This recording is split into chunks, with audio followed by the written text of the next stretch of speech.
C'est une responsabilité qui était à la base issue de la jurisprudence puisqu'on avait un vide législatif. Et aujourd'hui, avec la réforme du livre 5 du Code civil, on a la responsabilité précontractuelle qui fait l'objet d'une disposition spécifique. La responsabilité précontractuelle, de façon très simple, c'est le même régime que la responsabilité extracontractuelle. Donc extracontractuelle, civile ou aquilienne, ce sont trois synonymes.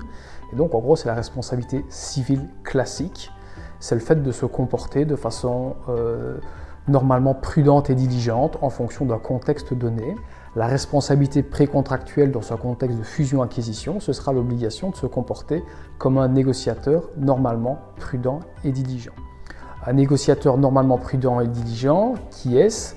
C'est le négociateur qui peut rompre, il peut arrêter les négociations, mais il ne peut pas le faire pour n'importe quel motif et sur n'importe quelle modalité. Donc s'il sent que le deal qui fait l'objet d'une négociation commence à coincer, il peut avertir son co-contractant que, attention, ces éléments-là sont des éléments cruciaux, mais il ne peut pas faire n'importe quoi, par exemple du jour au lendemain, claquer la porte des négociations sans préavis, sans prévenir, sans motif. Là, on risque de lui reprocher de ne pas s'être comporté de façon loyale.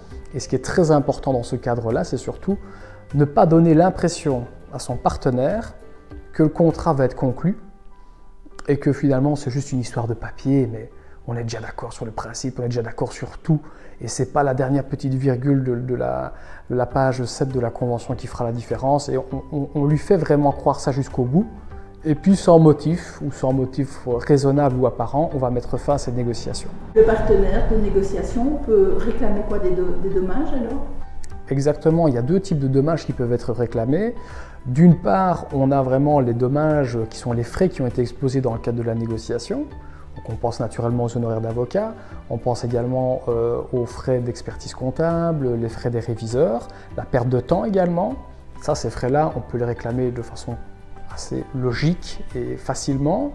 En revanche, on a d'autres types de frais, on ne peut pas vraiment parler de frais, mais plutôt de perte de bénéfices escomptés du résultat de la négociation, où là on peut dire si la négociation avait été conclue, j'aurais été propriétaire de telle entreprise ou j'aurais eu droit à tel ou tel actif, et du fait que la négociation n'a pas abouti de façon fautive, je ne suis pas propriétaire de ces actions ou de ces actifs.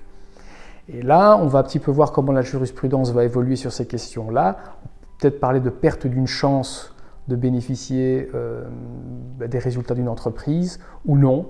Mais dans un premier temps, c'est sûr et certain que tout ce qui est frais exposés liés à la négociation, vous l'aurez.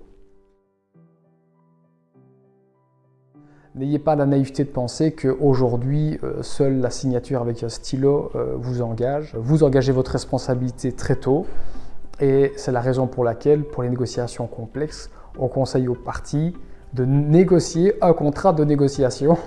Et donc, dans ce contrat de négociation qu'on va appeler pour les acquisitions et fusions d'entreprises, ce qu'on appelle une lettre d'intention, j'ai l'intention de contracter avec vous et on va prévoir dans cette lettre d'intention les obligations réciproques des parties et qui paye quoi si jamais les négociations n'aboutissent pas.